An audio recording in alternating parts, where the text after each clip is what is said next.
श्री राधे श्री राधे श्री राधे।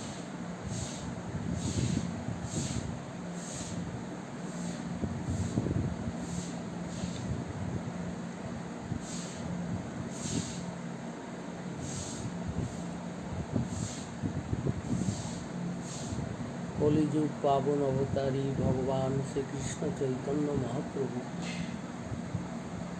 श्री सनातन गोस्वामी पाद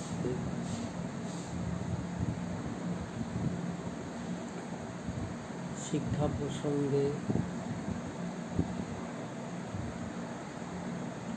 जे उपदेशावली प्रदान करेছিলেন, যে আলোচনা করেছিলেন, আমরা তারই কণিকা, তার কৃপায় আস্বাদনের প্রয়াসী।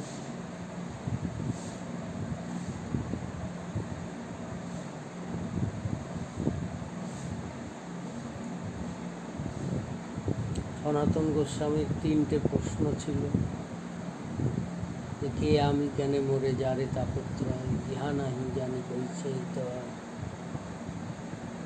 এর উত্তরে মহাপ্রভু বললেন তিন তত্ত্বের কথা, সম্বন্ধ, অভিধেয়, প্রয়োজন।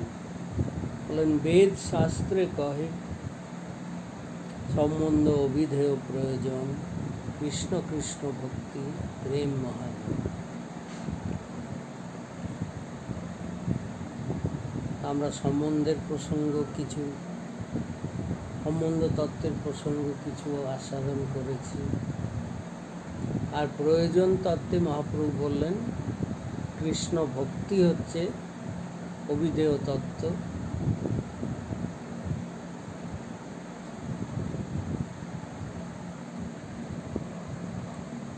তো এই কৃষ্ণ ভক্তির প্রসঙ্গ বলতে গিয়ে প্রথমে বললেন 64 প্রকার ভক্তি অঙ্গ,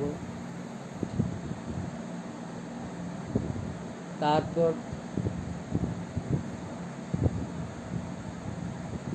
অর্থাৎ শ্রীমদ্ ভাগবতের নবদা ভক্তিও তার মধ্যে এসে যাচ্ছে, সেটাও প্রভু স্বীকার করলেন। তারপর তার নিজস্ব অবদান হচ্ছে পঞ্চাঙ্গ ভক্তি। পঞ্চাঙ্গ ভক্তি বলতে গিয়ে বললেন যে সাধু সঙ্গ, নাম কীর্তন, ভাগবত শ্রবণ, ব্রজে বাস, শ্রীমূর্তির শ্রদ্ধায় সেবন, সকল সাধন শ্রেষ্ঠ এই পঞ্চ অঙ্গ, কৃষ্ণ প্রেম জন্মায় এই পাঁচের অল্প সময়। তার মধ্যে সর্বপ্রথম বলেছেন সাধু সঙ্গ, যে সাধু সঙ্গ না করলে ভক্তির মূলই হচ্ছে সাধু সঙ্গ। সাধু সঙ্গ যতক্ষণ না আসছে ভগবত পথে, অধ্যাত্ম পথের কোনো সন্ধানই পাওয়া যায়। কেউ যদি মনে করে যে আমি নিজে পুজো পাঠ করব, তাহলেই তো ভগবানের সঙ্গে আমার সম্বন্ধ হয়ে যাবে, অনন্ত জন্ম ধরে এই প্রচেষ্টা চলতে থাকবে, কোনোদিন কিছু লাভ। তাই ভক্তি শাস্ত্রের আচার্যগণ যেখানে যত ভক্তি শাস্ত্রের যত আচার্য হয়েছেন, মহাপুরুষ হয়েছেন, প্রত্যেকে এ বিষয়ে একমত, এখানে কোনো মতানৈক্য নেই। সকলেই বলেছেন যে প্রথম দরকার হচ্ছে সাধুসঙ্গ। হ্যাঁ, সাধুসঙ্গ থেকেই, সাধুসঙ্গ সাধুসঙ্গ সর্বশাস্ত্রে কয়, লবমাত্র সাধুসঙ্গ সর্বসিদ্ধি হয়। এই শ্রীমন মহাপ্রভুর শ্রীমুখ বাক্য। আবার কবির দাসজিও বলেছেন এক জায়গায়, এক ঘড়ি আধি ঘড়ি আধি সে পুনিয়াদ, কবির সঙ্গত সাধ কি কাটে কোট অপরাধ। 1 ঘন্টা, 1 ঘন্টা হোক কি আধা ঘন্টা হোক কি তার চেয়েও আধা,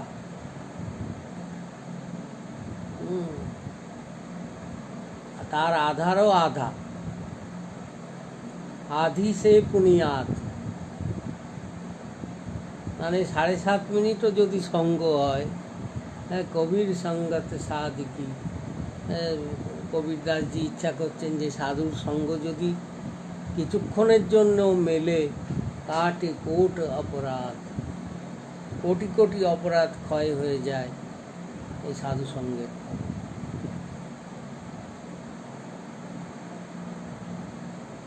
শ্রীমদ্ ভাগবতেও সাধু সঙ্গের মহিমা সর্বত্র বর্ণনা আছে, যে এমন কথাও বলা আছে যে ভগবত আরাধনাতে, অর্থাৎ কেউ যদি ভগবানের আরাধনা করেন, ভগবানের প্রতি আস্থা আছে, ভগবানের আরাধনা করেন, কিন্তু সাধু সঙ্গে রুচি নেই, হ্যাঁ, সাধু গুরুর সঙ্গ করেন না, তাদের আশ্রয় নেই, তো তাহলে বলছে যে সব তার ব্যর্থ হয়েছে। শ্রীমদ্ ভাগবতেও শুধু নয়, আরও অন্যান্য সব পুরাণেও বলা আছে। দেবাদিদেব মহাদেব মাতা পার্বতীকে বলছেন, আরাধনানাম সর্বেষাম বিষ্ণুর আরাধনম পরম, যে যত প্রকার উপাসনা আছে তার মধ্যে সর্বোপরি হচ্ছে গোবিন্দের আরাধনা, শ্রী হরির আরাধনা, বিষ্ণুর আরাধনা। আরাধনানাম সর্বেষাম, সমস্ত আরাধনার মধ্যে সর্বশ্রেষ্ঠ হচ্ছে গোবিন্দের আরাধনা। কিন্তু বলেও মহাদেব বললেন কি, মা পার্বতী বললেন, ও তাহলে শ্রীহরির উপাসনাই সর্বশ্রেষ্ঠ? তখন মহাদেব বলছেন, শোনো শোনো, আরও একটা আছে, তস্মাৎ পরতরম দেবী, যে হে মহাদেবী শোনো, তার চেয়েও বড় একটা আরাধনা আছে, কি না, তদিয়া নাম সমর্চন। অর্থাৎ ভক্তমালে বলেছেন যে আরাধনা করতে গেলে, ভজন করতে গেলে ভজনীয় বস্তু দুটো আছে, হয় হরি নয় হরিদাস। এখানে দেবাদিদেব মহাদেব বললেন কি, যে হরির চেয়েও হরিদাসের আরাধনা, তস্মাৎ পরতরম দেবীম তদীয়া নাম সমর্চন। তদীয় মানে যারা তার হয়ে গেছেন, হ্যাঁ, জানত সোই যেহু দেহি জানাই, জানত তুম হি হই যাই। তুলসীদাসজি রামচরিতমানসে বলেছেন যে সেই তাকে জানতে পারে যাকে তিনি জানিয়ে দেন। জানত সোই যেহু দেহি জানাই, সেই জানতে পারেন যাকে তিনি কৃপা করে জানিয়ে দেন নিজের কথা। আর জানত তুম হি হই যায়, আর যে তাকে জানতে পারেন সে তাঁরই হয়ে যায়, তদীয় হয়ে যায়। হ্যাঁ, জ্ঞান মার্গেও বলা আছে, ব্রহ্মবিদ ব্রহ্মৈব ভবতি, যে ব্রহ্মকে জানলে তার মধ্যেই ব্রহ্মের স্বরূপ এসে যায়। তো তেমনি ভক্ত যখন ভগবানকে অনুভব করেন, তো ভক্ত ভাগবত হয়ে যান। এইরকম ভাগবতী ভক্তের স্বরূপটাই হচ্ছে কি, চলমান তীর্থ স্বরূপ। হ্যাঁ, সাধু সন্ত মহাপুরুষকে বলা হয়েছে কি, তারা চলন্ত তীর্থ। যে তীর্থ গেলে, এই যে লোকে কুম্ভ স্নানে যায়, এগুলোরও রহস্য আছে। কেন কুম্ভ স্নানে যাওয়া? জলের মধ্যে অমৃত আছে, কে অমৃত পেয়েছে? গঙ্গার জলে বা শিপ্রার জলে বা গোদাবরীর জলে? বলে না, মোটেই কোনো জলের মধ্যে অমৃত রাখা নেই। তাহলে অমৃত আছে কেন? কেন অমৃত কুম্ভ বলা হয় না? সেখানে সব সাধু সম্মেলন, হ্যাঁ, সব মতের, যত পথের সব সাধুরা সমবেত হন। তাদের মধ্যে সত্যিকারের মহাপুরুষও বহু আসেন। কারুর ভাগ্যে যদি সেই কোনো মহাপুরুষের দৃষ্টিতে কেউ পড়ে যান, মহাপুরুষের সঙ্গ লাভ হয়, তখন হয় কি, তার জীবনটাই মৃত্যু থেকে অমৃত পথে চলতে শুরু করে। হ্যাঁ, তো সেইটাই হচ্ছে প্রকৃত অমৃত স্নান, অমৃত কুম্ভ। অর্থাৎ ঠাকুর ভক্তিবিনোদ তার পদে বলেছেন, তীর্থ ফল সাধু সঙ্গ। তীর্থে যাওয়া কেন? তীর্থে গিয়ে মন্দির দেখবে, স্নান করবে, ধাক্কাধাক্কি করে মন্দির দেখবে, এটা মোটেই তীর্থের ফল নয়। কারণ শ্রী বিগ্রহ দেখে, ভগবানের মূর্তি বিগ্রহ দেখে জীবের কী অনুভবে আসবে? কিছুই অনুভবে আসবে না। কারণ যতক্ষণ তার চেতনা দিব্য স্তরে না পৌঁছাচ্ছে, সে তো ভগবানের বিগ্রহ দেখেও মনে করবে আরে এই তো কাঠের মূর্তি, কি পেতলের মূর্তি, কি পাথরের মূর্তি। তিনি যে স্বয়ং সচ্চিদানন্দ স্বরূপ, এ বোধ তো জীবের হবে না। তাহলে তীর্থের বিধান কেন শাস্ত্রে দিয়েছেন? না, তীর্থ গেলে তীর্থে সাধুরা নিবাস করে। তো সেই সাধু সঙ্গ যদি হয় বা সাধু সঙ্গে যদি যান, তাহলে সেখানে ভগবৎ স্বরূপের অনুভব। তীর্থফল সাধুসঙ্গ, সাধুসঙ্গে অন্তরঙ্গ, শ্রীকৃষ্ণ ভজন মনোহ। এটা ভক্তিবিনোদ ঠাকুর তার পদে বলেছেন। যেমনি জগৎগুরু রামানুজাচার্যের চরিত্রে একটা পাওয়া যায়, তার সেবক ছিলেন, তার নাম গোবিন্দ। তো সেই গোবিন্দ রামানুজের সঙ্গে সব সময় সেবায় থাকতেন, সর্বত্র যেতেন। আর শুধু তাই নয়, জগৎগুরু রামানুজের 700 সন্ন্যাসী সেবক ছিলেন, তারা তার সঙ্গে ঘুরে ঘুরে বেড়াতেন। তো এই সন্ন্যাসীর দল নিয়ে রামানুজ আচার্য সারা ভারত পরিক্রমা করেছে। তো সারা ভারতের সব তীর্থ পরিক্রমা করে যখন শ্রীরঙ্গমে রঙ্গনাথ ভগবানের চরণ প্রান্তে এসে পৌঁছেছেন, তো সেখানে রামানুজ সব শিষ্যদের জিজ্ঞাসা করছেন, আচ্ছা বলো তো কোন তীর্থ তোমাদের সবচেয়ে ভালো লেগেছে? তো এক একজন এক এক তীর্থের কথা বলছেন। কেউ বলছেন বদ্রীনারায়ণ, কেউ বলছেন দ্বারকা, কেউ বলছেন তিরুপতি। যার যেখানে ভালো লেগেছে তিনি বলছেন এই তীর্থ আমার সবচেয়ে ভালো লেগেছে, এইখানে ঠাকুর আমার সবচেয়ে ভালো লেগেছে। এরকম সকলে নানাবিধ মন্তব্য করছে। কিন্তু তার সেবক যে গোবিন্দ, সে কোনো মন্তব্য করছে না। তো সবাই শেষে তাকে ধরলো যে গোবিন্দ, তোমার কোনটা ভালো লেগেছে সেটা তো বললে না, তুমি কেন বলছো না তোমার কোন তীর্থ ভালো লেগেছে?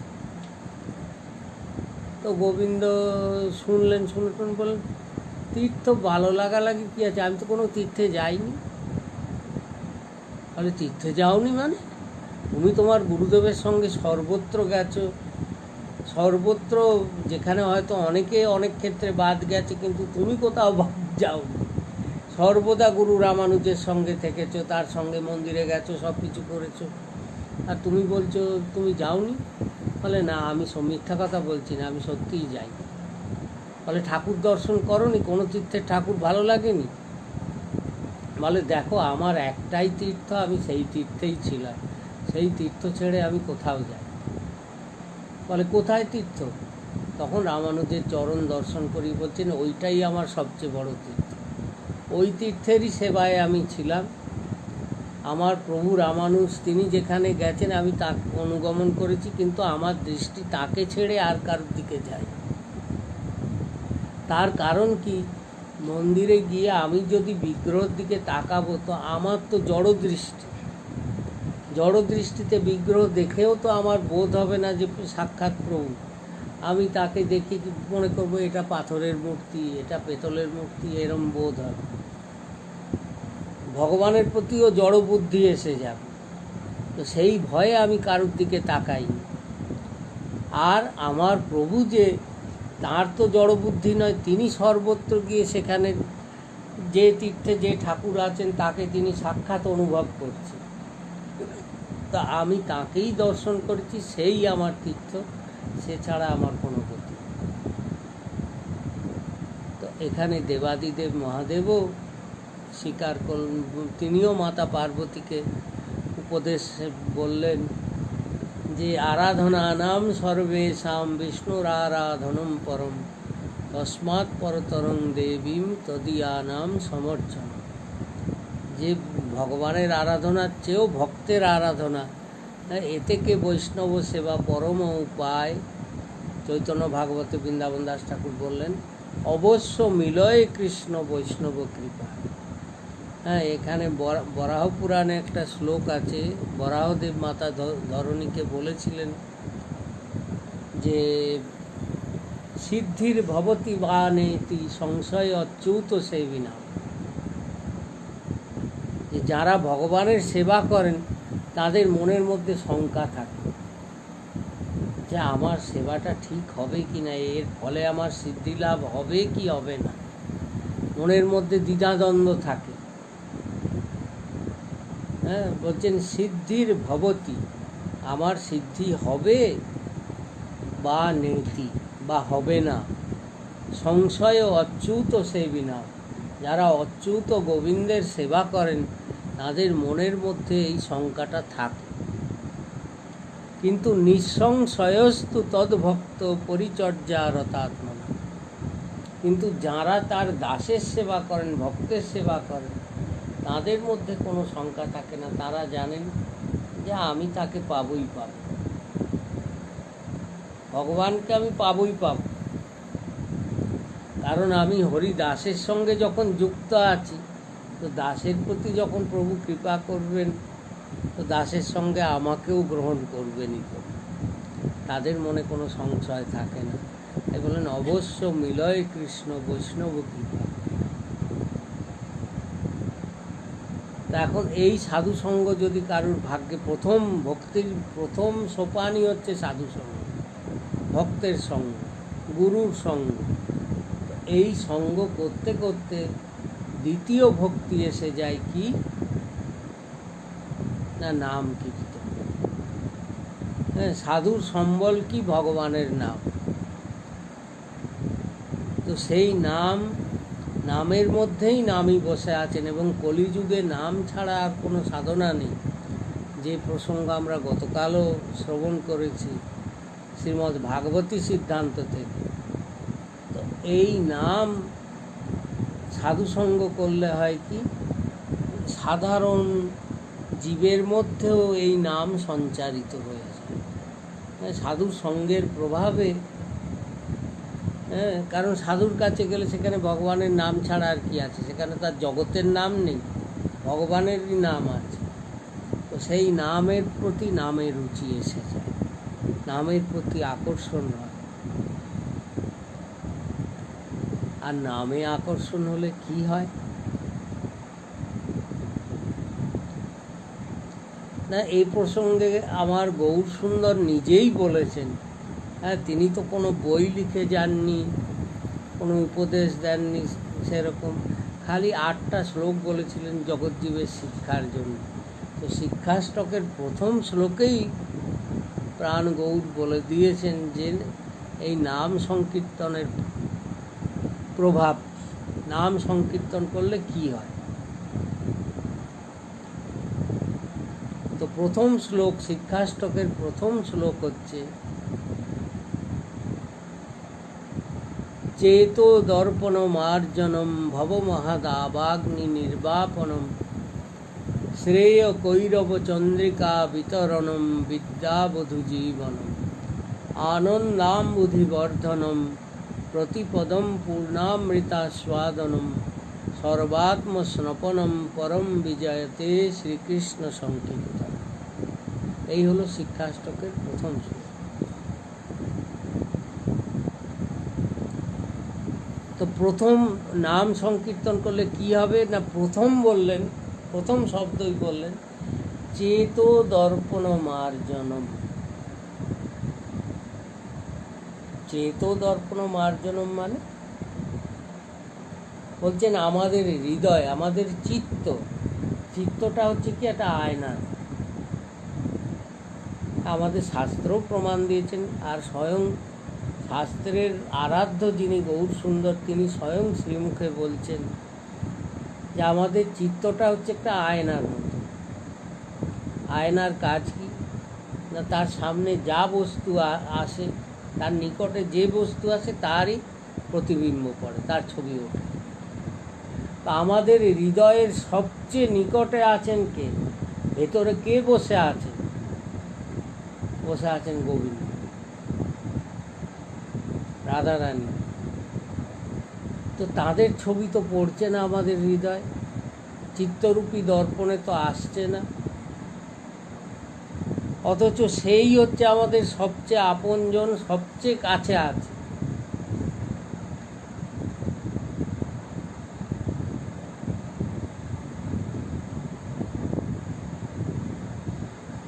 যেমনি আমরা সব কিছু দেখতে পাই, কিন্তু নিজেকে কেউ দেখতে পাই না।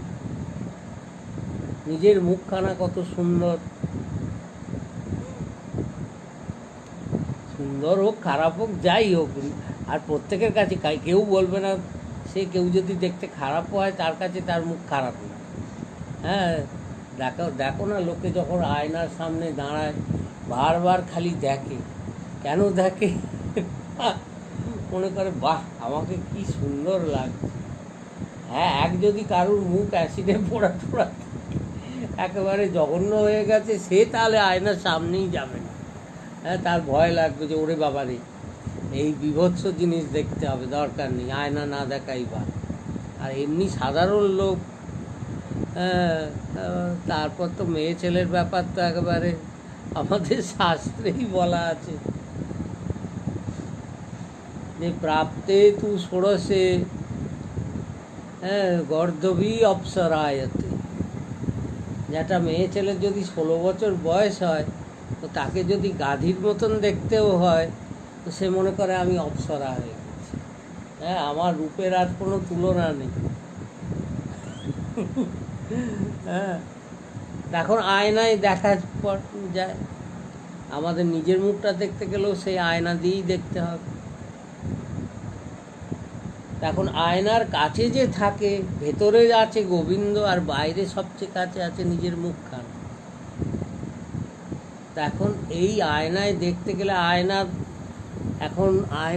আয়নার ধর্মই হচ্ছে তাতে প্রতিবিম্ব পড়া। কিন্তু যদি আয়নাটা ঝুল কালিতে একেবারে নোংরা হয়ে কালো হয়ে থাকে, তাহলে কোনো প্রতিবিম্ব পড়বে? কখনোই না। এই যে আয়নাটা তো যদি নোংরা হয়ে থাকে, একেবারে ঝুল কালি পড়ে একবার পুরো নোংরা, ও তার সামনে যতই দাঁড়ানো যাক কিচ্ছু দেখা যাবে, অন্ধকার। তো প্রভু বললেন কি না, আমাদের এই চিত্তরূপী দর্পণ অনাদিকাল ধরে, এই যে কৃষ্ণ ভুলি যেই জীব অনাদি বহির্মুখ, অনাদিকাল ধরে যে আমরা বহির্মুখ হয়ে বসে আছি, এই বহির্মুখতার ঝুল কালি পরতে পরতে পড়ে পড়ে আমাদের চিত্তরূপী দর্পণটাকে পুরো নোংরা করে দিয়েছে।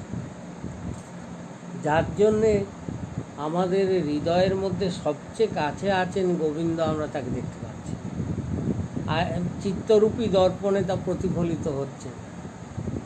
তাহলে উপায় কি? হ্যাঁ, আয়নাটা যদি নোংরা থাকে তো তাকে ধুতে হবে। হ্যাঁ, ঘষে মেজে পরিষ্কার করে, ধুলো ঝেড়ে ঘষে মেজে পরিষ্কার করলেই তাহলে আবার দেখা যায়। তো সেই রকম তাকে ধোয়ার উপায় কি? বললেন চেত দর্পণ মার্জন। হ্যাঁ, যদি কৃষ্ণ নাম সংকীর্তন করা যায়, তো এই নামই ভেতরে গিয়ে এই চিত্তরূপী দর্পণের যত নোংরা দূর করতে থাকবে এবং তাকে স্বচ্ছ করে দেবে। নাম করতে করতে যে যত নাম করবে, ভগবান তাকে তার অনুভব দিতে থাকবে। হ্যাঁ, নাম করতে করতে দেহের মধ্যে অষ্টসাত্ত্বিক বিকার আসবে। হ্যাঁ, অঙ্গে পুলকাবলী হবে, রোমের মধ্যে পুলকাবলী, চোখেতে অশ্রু, গদগদ বচন, এরকম 8টা সাত্ত্বিক বিকারের কথা শাস্ত্রে বলা আছে। এগুলো কি ভগবানের স্পর্শ। অর্থাৎ নাম যদি শুদ্ধ চিত্তে আন্তরিকভাবে করা যায়, তাহলে এগুলো আসবেই আসবে। আর যদি তা না থাকে তাহলে আসবে নাম অপরাধ হতে থাকে। নাম অপরাধ হলে তখন আর তার মধ্যে কোনো বিকার আসবে। আর যদি শুদ্ধভাবে নাম করা যায়, তখন এই ভগবানই এই বিকারগুলো পাঠিয়ে দেবেন।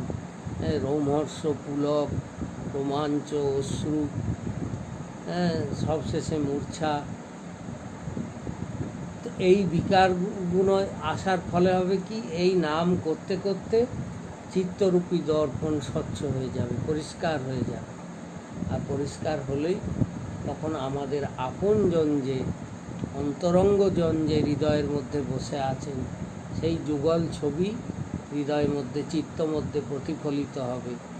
তাই হৃদয়রূপী দর্পণকে মার্জন করার উপায় কি না, এই নাম সংকীর্তন।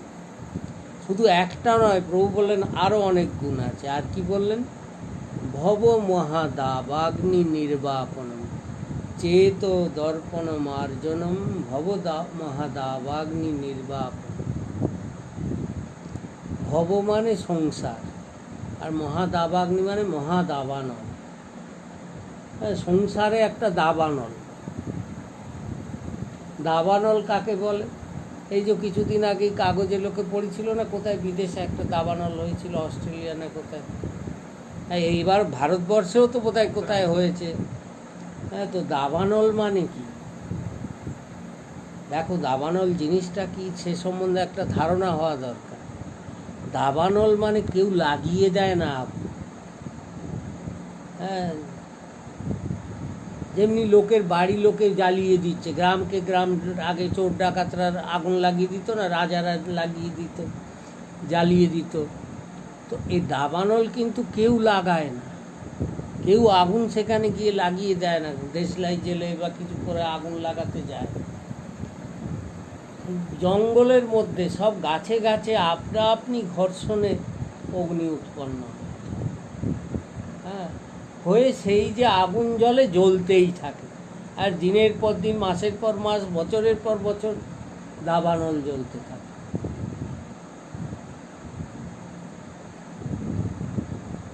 তো মহাপ্রভু এই সংসারকে ভব মহাদাবাগ্নি কথাটা বললেন কেন? বলছেন এই সংসারও হচ্ছে দাবানল। দাবানল কেন না, এখানে আমরা 1000 জন রয়েছি। সংসার মানে সবাইকে নিয়ে, পরস্পর এত লোকের সংঘাত, সংঘর্ষ, সংঘট্ট। তো এর ফলে হচ্ছে কি, এত লোক আমরা একসঙ্গে থাকছি। হ্যাঁ, এমনি একটা চলতি ভাষায় কথা আছে না, যে ঘটিবাসটি একসঙ্গে থাকলেই ঠোকাঠুকি লাগে। তো এই সংসারেও কেউ দোষী নয়, কেউ দায়ী নয় এর জন্য যে আগুন লাগানো। কিন্তু এই এত লোক, এই সংসারে এত প্রাণী একত্রিত হওয়ার ফলে এ সব সময়ই এখানে দাবানল। ভব মহাদাবাগ্নি নির্বাপন। এই সংসারে সব সময় দাবানল জ্বলছে, লোকে জ্বালায় জ্বলছে, ত্রিতাপ জ্বালা। ত্রিতাপ জ্বালাটা আসছে কেন না, এই সংসারে আছে বলে। হ্যাঁ, লোকের মধ্যে কাম, ক্রোধ, লোভ, মোহ, মদ, মাৎসর্য, এইসব রিপুগুণ আগুন হয়ে জ্বালাচ্ছে। হ্যাঁ, জঙ্গলের মধ্যে একেবারে আগুন জ্বলছে সবসময়, মনের ভেতরেই এই দাবানল জ্বলছে।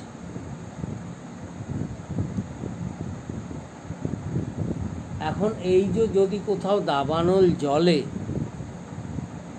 তো দাবানল জ্বললে তার প্রতিকারের উপায় কি? এই শুধু শাস্ত্রে নয়, বরাবর দেখা গেছে দাবানল কেউ এমনি নেভাতে পারে। এর একটাই প্রতিকার হচ্ছে, যদি প্রবল বর্ষণ লাগাতার চলতে থাকে। লাগাতার যদি প্রবল বর্ষণ চলতে থাকে, তো তাহলে হয় কি, হ্যাঁ, মানে একটু 2-1 পশলা বৃষ্টি হলো, ঝড় হলো, হ্যাঁ, ঝড় হলো, বৃষ্টি হলো, আরও দাবানল বেড়ে যাবে। অল্প স্বল্প হলে চলবে না। প্রবল বর্ষা যদি হয়, লাগাতার চলতে থাকে বর্ষা, তাহলে দাবানল নিবে শান্ত। তো বললেন ভব মহাদাবাগ্নি নির্বাপনম, অর্থাৎ এই সংসারের জ্বালা থেকে মুক্ত পেতে গেলে নিরন্তর কৃষ্ণ নামের বর্ষা করতে হবে। হ্যাঁ, সে সংকীর্তন মানে কি, মানে প্রতিটি শ্বাস প্রশ্বাস যেন একটা শ্বাস প্রশ্বাসও বৃথা না যায়। প্রতি মুহূর্তে ভগবান নামের বর্ষা চালু রাখতে হবে, তাহলে হবে কি সংসারে থাকলেও সংসারের দাবানল পীড়িত করতে পারবে, এই দাবানলের হাত থেকে রেহাই পাওয়া যাবে। এর উপায় দেখালেন এইটাই, যে ভব মহাদাবাগ্নি নির্বাপন। আর বললেন কি শ্রেয় কৈরব চন্দ্রিকা বিতরণ। শ্রেয় কৈরব চন্দ্রিকা এর অর্থ কি?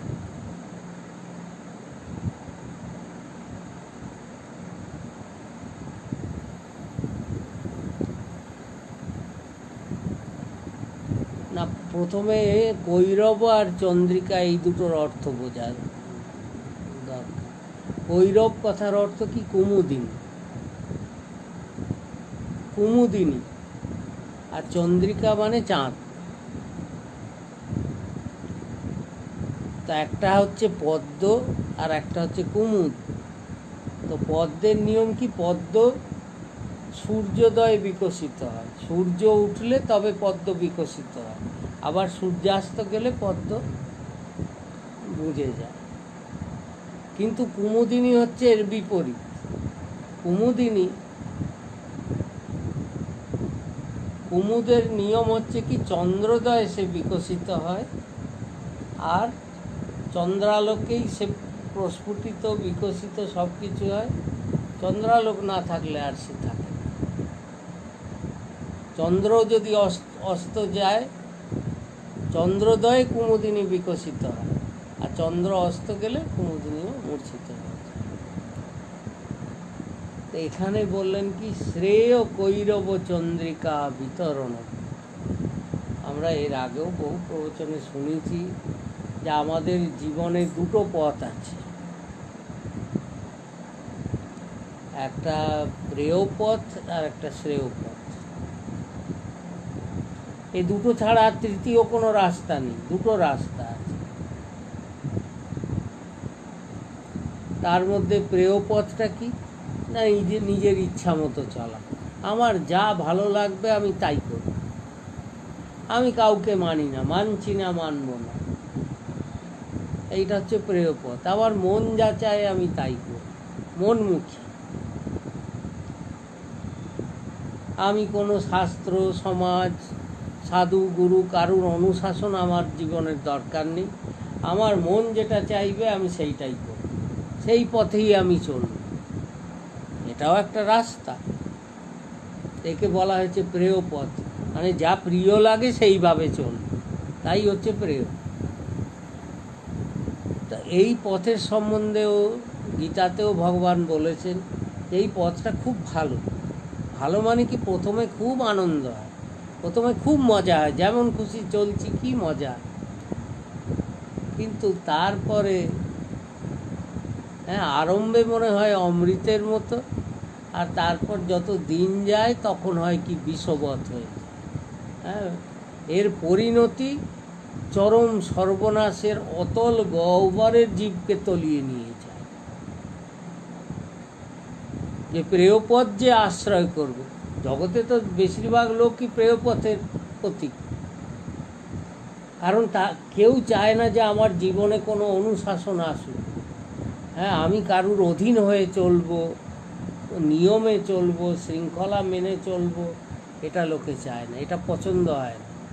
লোকে চায় যে আমি আমার ইচ্ছে মতো চলবো, যখন যেটা খুশি খাবো, যেভাবে খুশি থাকবো, যেভাবে খুশি চলবো, সবেতেই নিজের ইচ্ছারই প্রধানতা। তো এই ইচ্ছা প্রধান হয়ে যে চলবে, তার হবে কি? বুঝতে হবে যে সে ক্রমশ অন্ধকারে তলিয়ে যাবে। তার জীবনের দুর্দিনকে সে স্বাগত জানাচ্ছে। প্রথমে মনে হচ্ছে আনন্দ হবে, ফুর্তি হবে, পরিণতি যে কি ভয়ঙ্কর সেটা কেউ বুঝবে, সেটা সে জানতেও পারছে না যে কি ভয়ানক পরিণতি তার জন্য অপেক্ষা করছে। এই হলো প্রেয় পথ। আর এর বিপরীত হচ্ছে শ্রেয় পথ।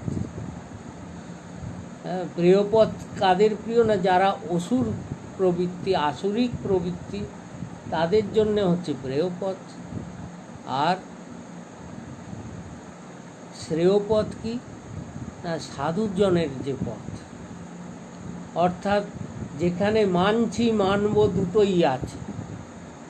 মানছি না মানব না নয়, মানছি না মানব না এই কথা হচ্ছে কি প্রেয় পথের কথা, যে আমি কাউকে মানছি না, কাউকে মানবেও না, যা ইচ্ছে করব।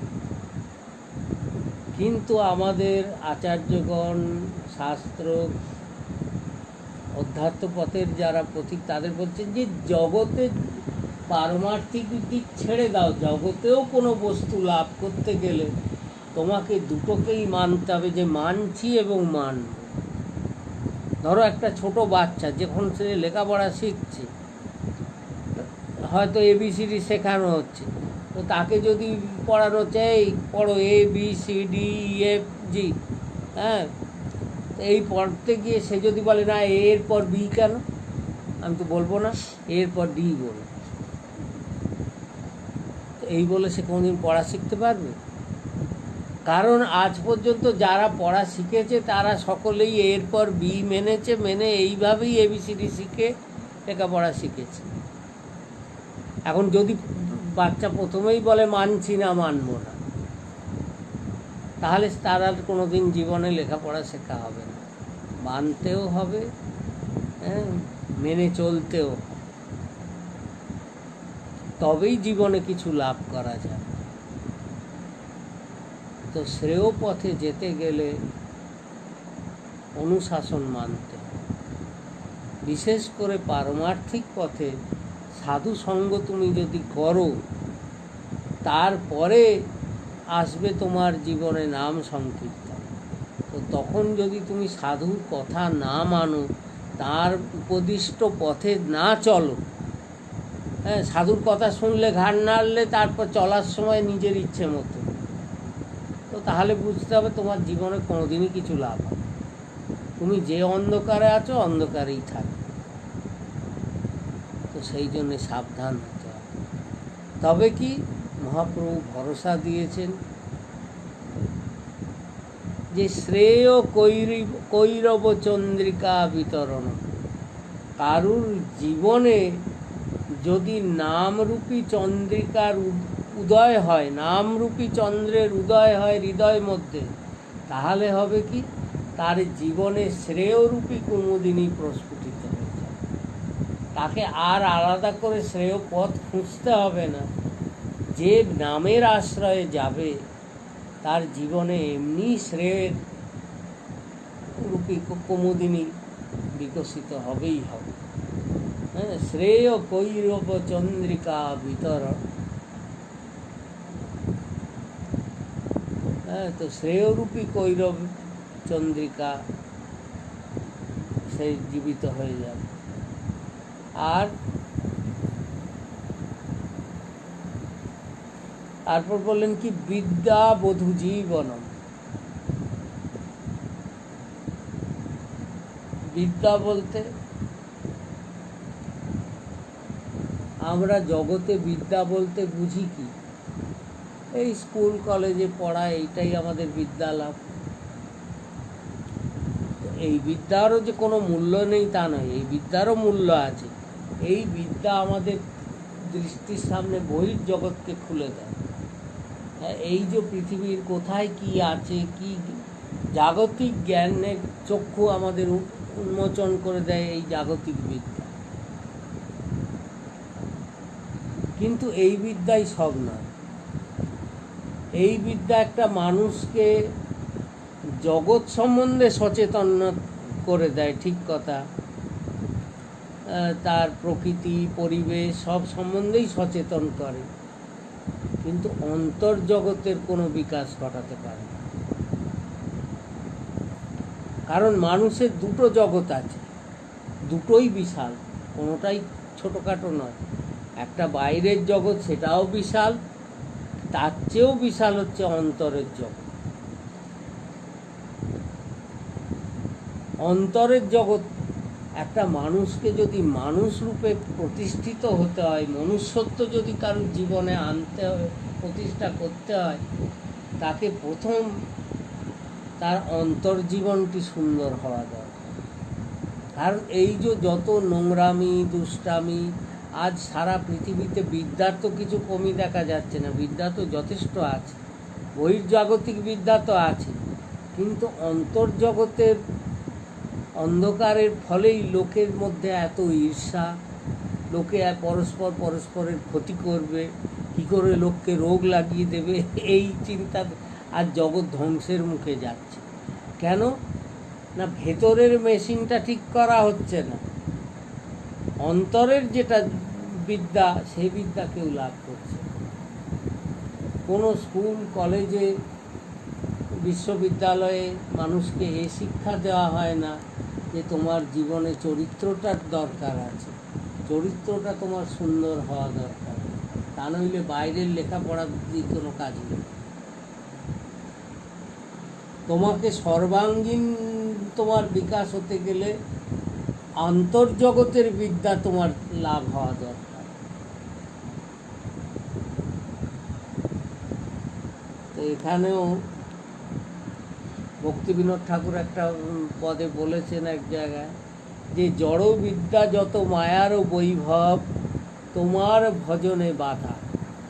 এই যে জড় জগতের বিদ্যা, এগুলো হচ্ছে মায়া থেকে প্রকাশ, মায়ার বৈভব, কারণ এটা আরও আমাদের বহির্মুখ করে দিচ্ছে। তো জড় বিদ্যা যত মায়ার বৈভব তোমার ভজনে বাধা, মোহ জনমিয়া অনিত্য সংসারে। যার যত বহির্দৃষ্টি খুলে যাচ্ছে তার সংসারের প্রতি আকর্ষণও তত বাড়ছে। ওহ, এখানে কত কি আছে, কত লাভ করতে হবে, কত কি আমাকে দেখতে হবে, জানতে হবে, শুনতে হবে, পেতে হবে, এই মোহ জনমিয়া অনিত্য সংসার। আরে এটা মনে আর যাচ্ছে না যে কোনোটাই আমার থাকবে না, সব ছেড়ে চলে যেতে হবে। তো মোহ জনমিয়া অনিত্য সংসারে জীবকে করয়ে গাধা। জীব শুধু বোঝা, গাধা যেমনি বোঝা টানে, জীবও বিদ্যার বোঝা টেনে বেড়াচ্ছে।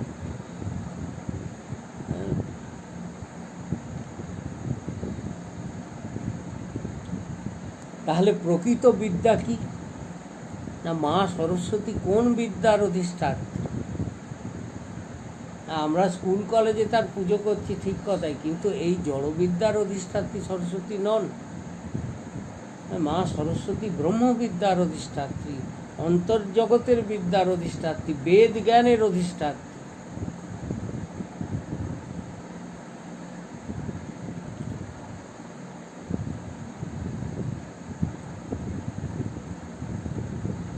না, ভক্তিবিনোদ ঠাকুরও বললেন যে সরস্বতী কৃষ্ণ প্রিয়া, কৃষ্ণ ভক্তি যার হিয়া, বিনোদের সেই তো বৈভব। যে মা সরস্বতীর প্রকৃত কাজ হচ্ছে তিনি কৃষ্ণ প্রিয়া, তিনি গোবিন্দের দাসী, গোবিন্দের প্রেয়সী। কৃষ্ণ ভক্তি হচ্ছে তার জীবন। এই যে মহাপ্রভু বলেন কি বিদ্যাবধূ জীবনম, বিদ্যাবধূ মানে বিদ্যার অধিষ্ঠাত্রী দেবী সরস্বতী, তার জীবন কি না হরিনাম, নাম সংকীর্তন। যে নাম সংকীর্তন করতে করতে হৃদয়ের অন্তর্জগতের দরজা খুলে যায়, সেখানে সাক্ষাৎকার আমাদের ঘটে। শ্রীপাদ রামদাস বাবাজি মহারাজ তিনি কীর্তনে আস্বাদন করতে গিয়ে বলতেন, প্রাণারাম হরি নামের পড়া, সে পড়া তো পড়ো নাই। যে জগতে এসেছো অনেক লেখাপড়া তো করছো, কিন্তু যেটা প্রাণের পড়া, প্রাণারাম হরি নামের পড়া, সে পড়া তো করো না।